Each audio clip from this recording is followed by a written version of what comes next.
no es de Dios, no nos oye. En esto conocemos el espíritu de verdad y el espíritu de error. Primera de Juan, capítulo 4, versículo 6. Es un programa creado con el propósito de ayudarles a purificar sus almas por la obediencia a la verdad mediante el Espíritu Santo. Quédese con nosotros y le será mucho provecho espiritual en su vida. ¿Cómo pues invocarán aquel en el cual no han creído? ¿Y cómo creerán en aquel de quien no han oído? ¿Y cómo oirán sin haber quien los predique? Recuerde que del oír viene la fe, pero del oír por la palabra de Dios. Romanos capítulo 10, versículo 14 al 17. Ahora con ustedes, el siervo del Señor Jesucristo, el buen Salvador. Es maravillosa la oportunidad que Dios nos concede, amigo oyente, poder estar con ustedes, como siempre, transmitiendo en vivo y en directo la palabra de Dios para ayudar a muchas almas al conocimiento de la verdad. Qué bueno que estamos aquí nuevamente y que Dios nos ha prestado la vida, nos ha permitido este tiempo para estar con ustedes, amigos. Gracias a todos aquellos que están en sintonía de este programa, a los que nos recién sintonizan, muchas gracias. Esperamos ayudarles de alguna manera en la transmisión de un mensaje de suma importancia para usted, amigo, que nos escucha. El tema que traemos para hoy lo he titulado La mercadería religiosa. Sí, amigos, este es el tema que vamos a estar meditando a partir de este momento, y es posible que no le demos conclusión ahora, pero lo continuaremos en la siguiente audición. Pero el tema, la mercadería religiosa. Amigos y hermanos, las iglesias de Cristo es la única institución divina que existe en este mundo. La iglesia de Cristo trae a la luz de la Biblia a todo grupo religioso, ya sean evangélicos o católicos, y estos para probarlos y ver si son guiados por el espíritu de verdad o el espíritu del error. Ya que nos enseña el apóstol Juan en primera de Juan 4:1, probad los espíritus, si son de Dios. Dice, no creáis a todo espíritu, porque muchos falsos profetas han salido por el mundo. Oiga usted, amigo que nos está escuchando en este momento, ¿será usted una de esas personas que razonan de la siguiente manera, o se hacen estas preguntas? ¿Por qué será que algunos hombres y mujeres, cuando se hacen pastores, después de no tener nada, es decir, mucho, se hacen de buenos carros, de buenas casas, de buenas propiedades, y sus hijos estudian en los mejores colegios y tienen un buen vivir? ¿Será que Dios los prospera o será por la avaricia y la mercadería que hacen de la palabra de Dios? Lamentablemente este es el concepto que existe en la mente de muchas personas, y déjenme decirle, amigo que nos escucha, que sus inquietudes, sus razonamientos son razonables.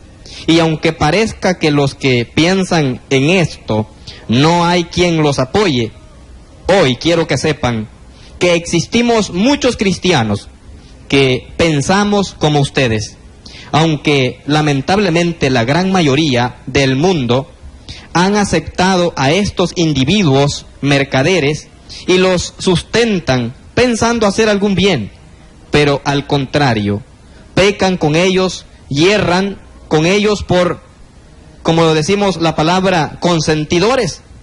El cristiano verdaderamente convertido sí debe ofrendar, pero solo los domingos, y también lo que propone su corazón. Y esta ofrenda es propiedad de la iglesia para las necesidades de los mismos cristianos, necesidades de algún miembro que padece necesidad, enfermedad, pobreza o cualquier necesidad que haya en la iglesia. Pero el texto bíblico de 1 de Corintios 16, 1 y 2 dice la Biblia: en cuanto a la ofrenda para los santos, cada uno de vosotros ponga aparte algo según haya prosperado, así como ordené en las iglesias de Galacia, cada primer día de la semana. Pero el texto dice que es para los santos, es decir, para los que han sido santificados, los cristianos.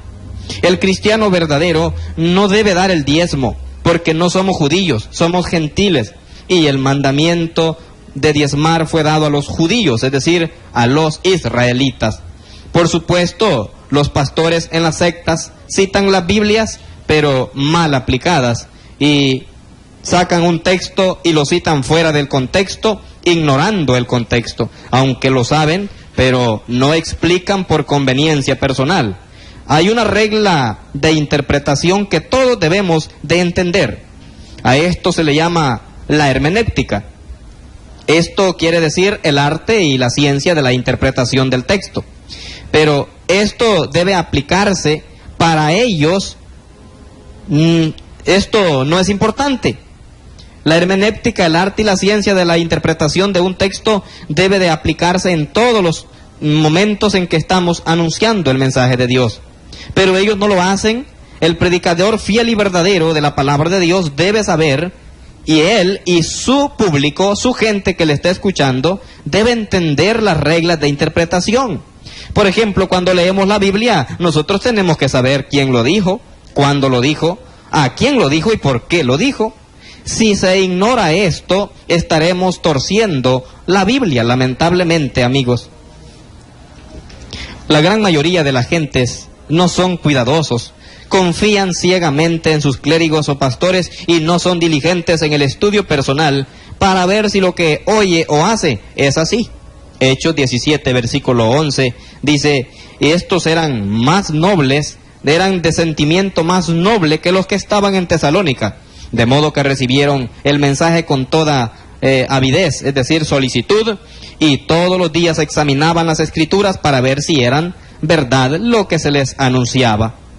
Sí, amigos y hermanos, todos deberíamos ser como los de Berea, escudriñar las escrituras cada día, buscar la información. Lamentablemente esto no es así en muchas personas. El exigir el diezmo, el pedir ofrendas todos los días que la iglesia se reúna, o si se reúne 2 o 3 veces al día, siempre están pidiendo ofrendas, cuando Dios ha dicho que es cada domingo. Invalidan este mandato. Y Dios sí quiere que ofrendemos, pero Él ha dicho cuándo debemos hacerlo. Cuando no hacemos lo que está escrito, dejamos de oír a Dios para oír a los hombres, mientras que estos están buscando engordar sus bolsillos. Mi amigo oyente, Jesús dijo estas palabras bien claras y con mucho disgusto. Mi casa, casa de oración será llamada, mas vosotros la habéis hecho cueva de ladrones. Quitad de aquí esto, y no hagáis de la casa de mi Padre casa de mercado. Amigo, ¿cuántas veces has escuchado o exclamado tú mismo o pensado en tu corazón? Las iglesias son un buen negocio. Los pastores son unos listos que viven de los creyentes ingenuos. Amigo oyente, estás tratando de perseverar en una iglesia, pero tienes dudas y a veces te sientes incómodo, aún avergonzado por la mercadería que hacen de ti y de tus hermanos. ¿Acaso has decidido no asistir a ninguna iglesia porque según tú, todas son iguales, llenas de mercaderes y adúlteros? Lamentablemente, la gran mayoría son iguales. De una forma u otra hacen mercadería.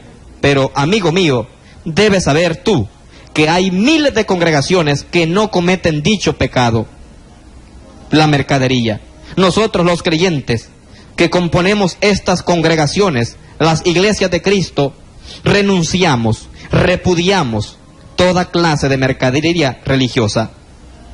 Tú, amigo, si quieres seguir fielmente a Cristo, ¿no crees que debes hacerlo también? Bien sabes que Jesús echó del templo judío a los mercaderes.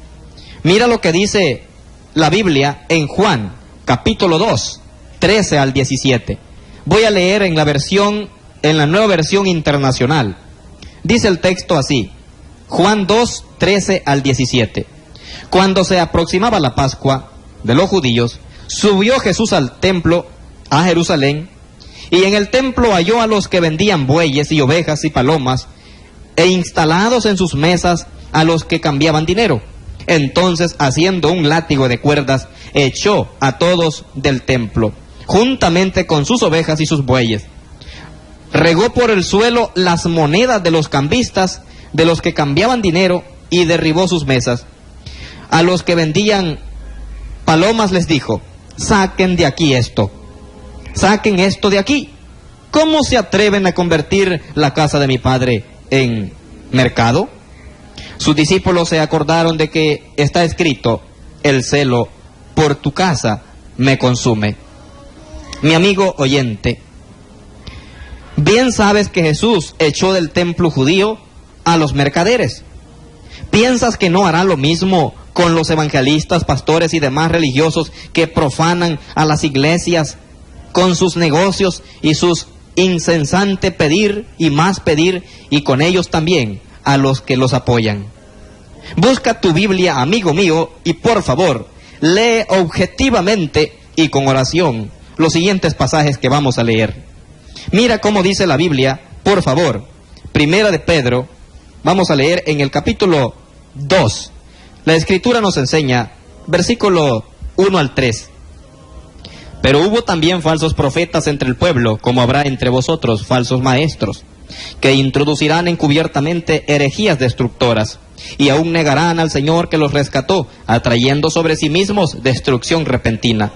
Y muchos seguirán sus disoluciones, por causa de los cuales el camino de la verdad será blasfemado.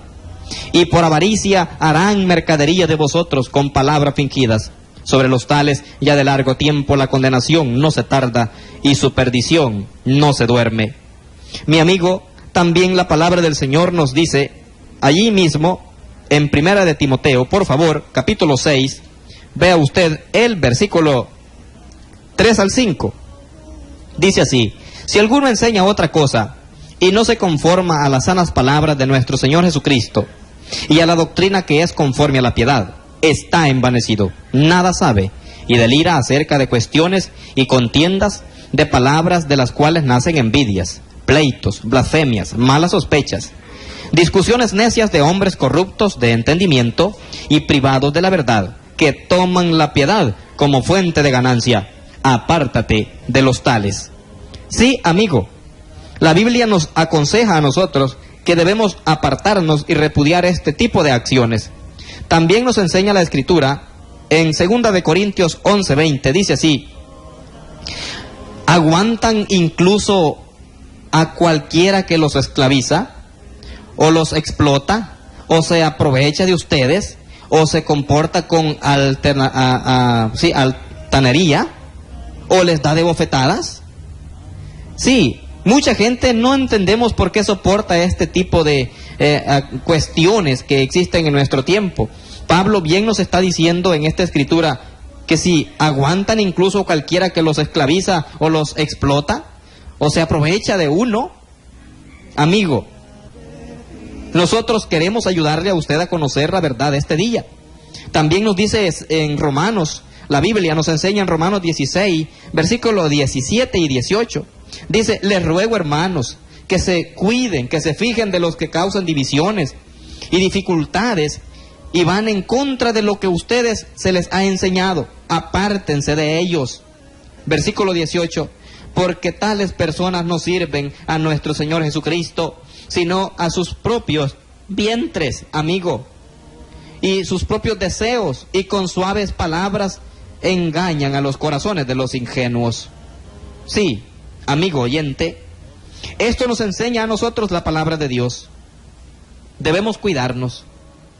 Las Escrituras nos enseñan a nosotros que Jesucristo echará en el día final a este tipo de individuos que se aprovechan de la ingenuidad de mucha gente que sinceramente está buscando hacer la voluntad de Dios, pero lamentablemente estos hombres se aprovechan de estas personas y de su fe. ¿Verdad, mi amigo, que según estos pasajes el camino al cielo no es a través de las iglesias que mercadean con lo espiritual? ¿Dices tú que no conoces a ninguna iglesia donde no haya mercadería? Entonces, quiero decirte que nunca has conocido a la iglesia que Jesucristo fundó. Somos la continuación de aquella iglesia que Cristo fundó. No hacemos mercadería, amigo oyente, de la palabra de Dios. En ningún momento estamos de acuerdo con estas cosas. Amigo, ¿no nos conoces? ¿No has leído lo que hemos publicado en nuestras literaturas, en nuestros escritos? ¿No has escuchado nuestros programas radiales? ¿No has visitado nuestros locales de reunión? ¿No has buscado, poniendo toda diligencia, la iglesia libre de comercio? Bueno, deseamos realmente que nos conozcas, para que comprendas que la iglesia bíblica puede existir y cumplir su misión sin recurrir a la mercadería religiosa. Este es nuestro afán, nuestro deseo por llegar hasta ustedes. Son mercaderías vergonzosas. No pretendemos tampoco presentarte congregaciones donde todos los miembros hayan alcanzado la perfección absoluta en cuanto a la vida moral y espiritual, porque siempre va a haber alguno que otro de los miembros que no anda bien. Pero déjeme decirle que en cuanto a la doctrina, si predicamos lo que dice la Biblia, la enseñanza sana que nos puede sanar y dar salud espiritual. Dice el apóstol Pablo, recomienda tanto a Tito como a Timoteo. Estos dos jóvenes evangelistas fueron instruidos por el apóstol Pablo.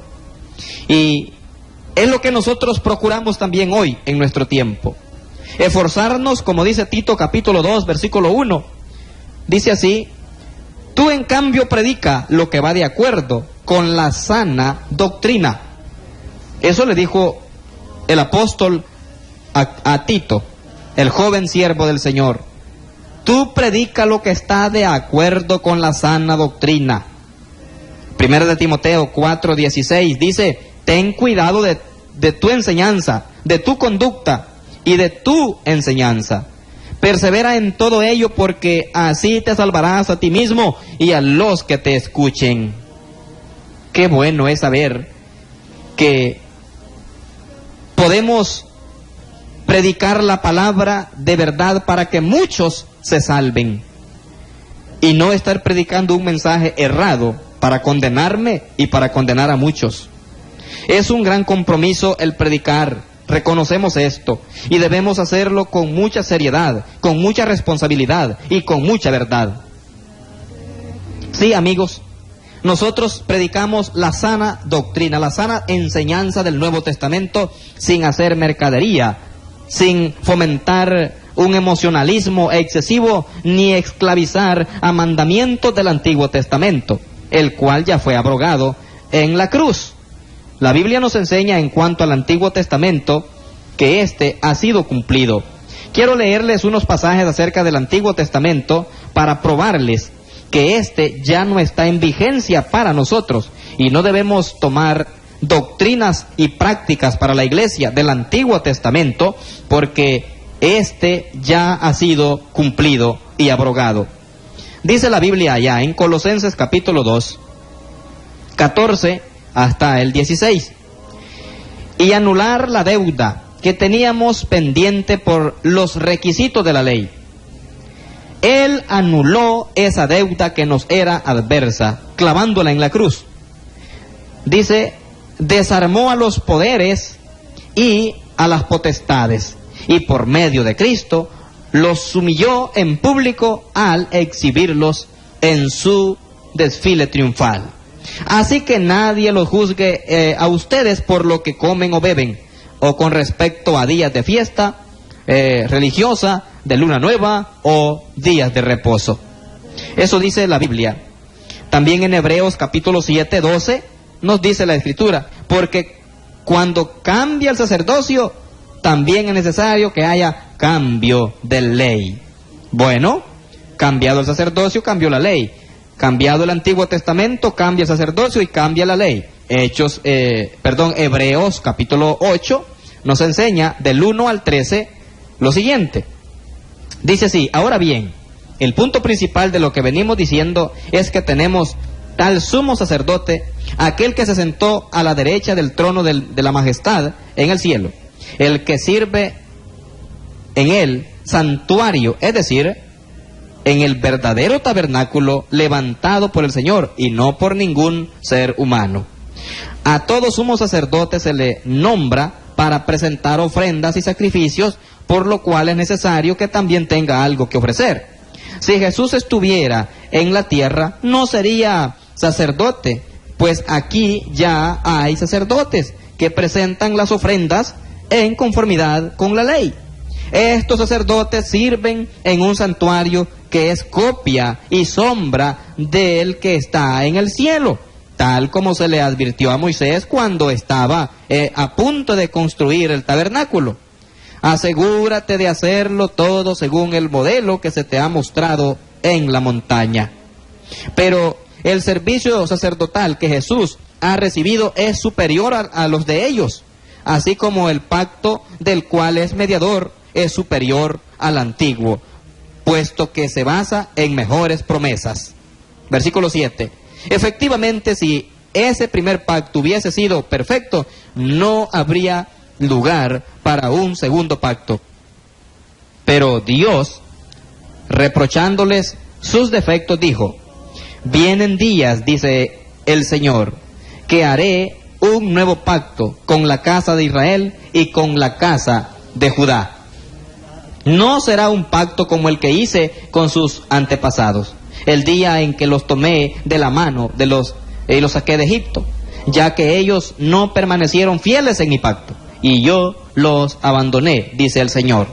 Esto es el pacto que después de aquel tiempo haré con la casa de Israel, dice el Señor. Pondré mis leyes en su mente y las escribiré en sus corazones, y yo seré su Dios y ellos serán mi pueblo.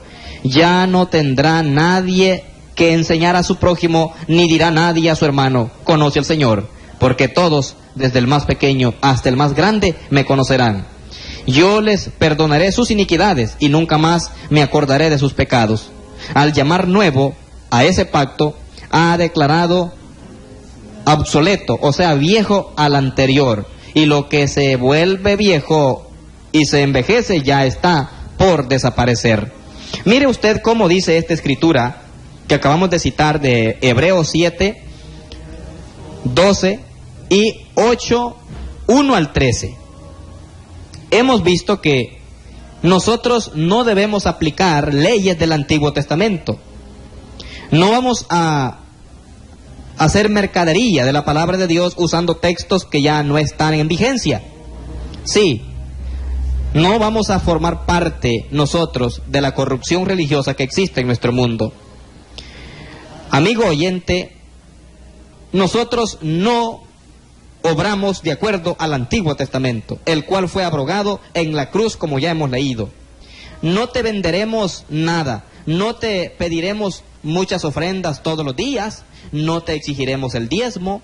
Sí, amigo, a ti, amigo oyente, ¿te llama la atención los templos grandes, tipo Coliseo y Pabellón? Las congregaciones, amigo oyente, del primer siglo se reunían en casas. Es muy diferente la enseñanza bíblica a lo que el mundo nos está enseñando en nuestro tiempo. Ahora nosotros vemos grandes palacios, grandes construcciones, tipo Coliseo, pabellones, pero la Biblia nos enseña que la iglesia de Cristo, cuando comenzaba, al principio se congregaban en casas de los hermanos. Vamos a leer unos 3 pasajes, como dice Romanos 16, 3 al 5, dice así: saluden a Priscila y a Aquila, mis compañeros de trabajo en Cristo Jesús. Por salvarme la vida, ellos arriesgaron la suya. Tanto yo como todas las iglesias de los gentiles les estamos agradecidos. Saluden igualmente a la iglesia que se reúne en la casa de ellos. Saluden a mi querido hermano Epeneto, el primer convertido a Cristo en la provincia de Asia. Sí, también Colosenses 4:15. Saluden a los hermanos que están en la Odisea, como también a Ninfas y a la iglesia que se reúne en su casa. Y Filemón capítulo 2, que también nos dice la iglesia que está en tu casa. Amigos, la Biblia nos enseña a nosotros que la iglesia de Cristo no existe en este mundo para edificar grandes templos, para hacer grandes casas, sino para predicar el evangelio puro y enseñar al mundo cómo ser salvos. No es prioridad para la iglesia el edificar grandes edificios, pero cuando una congregación puede hacerlo está bien, pero que sea por los medios correctos y bíblicos. Así que, amigo, ¿estás tú infatuado con los reverendos de mucho carisma personal, impresionado grandemente por los licenciados de renombre. ¿Sabes qué? Los apóstoles no usaban títulos pomposos en ningún momento, como ahora tú vas a encontrar estos nombres muy pomposos y muy altivos en nuestro tiempo. Mira cómo dice la Biblia en Mateo, por favor, capítulo 23. Dice este pasaje así: enseñanza de Jesucristo. Vamos a leer allí del 1 al 12. Mira cómo Jesús nos enseña en cuanto a lo que somos realmente nosotros aquí. Después de esto, Jesús dijo a la gente y a sus discípulos: los maestros de la ley y los fariseos tienen la responsabilidad de interpretar a Moisés. Así que ustedes deben obedecerlos y hacer todo lo que les digan, pero no hagan lo que ellos hacen, porque no practican lo que predican. Atan cargas pesadas y las ponen sobre la espalda de los demás, pero ellos mismos no están dispuestos a mover ni un dedo para levantarlas. Sigue diciendo Jesús: todo lo hacen para que la gente los vea. Usan filacterías grandes y adornan sus ropas con borlas vistosas, ¿sí? Se mueren, dice, por el lugar de honor, el primer asiento, los primeros lugares en los banquetes y en los primeros asientos de la sinagoga, porque la gente les salude en las plazas y les llame rabí, o sea, maestros. Esto les gustaba. Pero no permitan que a ustedes se les llamen maestros o rabí, porque tienen un solo maestro y todos ustedes son hermanos. Y no llamen padre a nadie en la tierra, porque uno es vuestro Padre, el que está en los cielos. Ni permitan que los llamen maestros, porque tienen un solo maestro, el Cristo. El más importante entre ustedes será siervo de los demás, porque el que a sí mismo se enaltece será humillado, y el que se humilla será enaltecido. Ahí tenemos entonces nosotros esa escritura. No debe ensalzarse a sí mismo el cristiano. Pablo dijo también en segunda de Corintios, vea usted por favor con nosotros, primera de Corintios capítulo 3, vamos a leer 5 al 7, dice así: después de todo, ¿qué es Apolos y qué es Pablo? Nada más que servidores por medio de los cuales ustedes llegaron a creer, según lo que el Señor le asignó a cada uno. Yo sembré, Apolo regó, pero Dios ha dado el crecimiento. Así que no cuenta ni el que siembra ni el que riega, sino solo Dios, quien es el que hace crecer.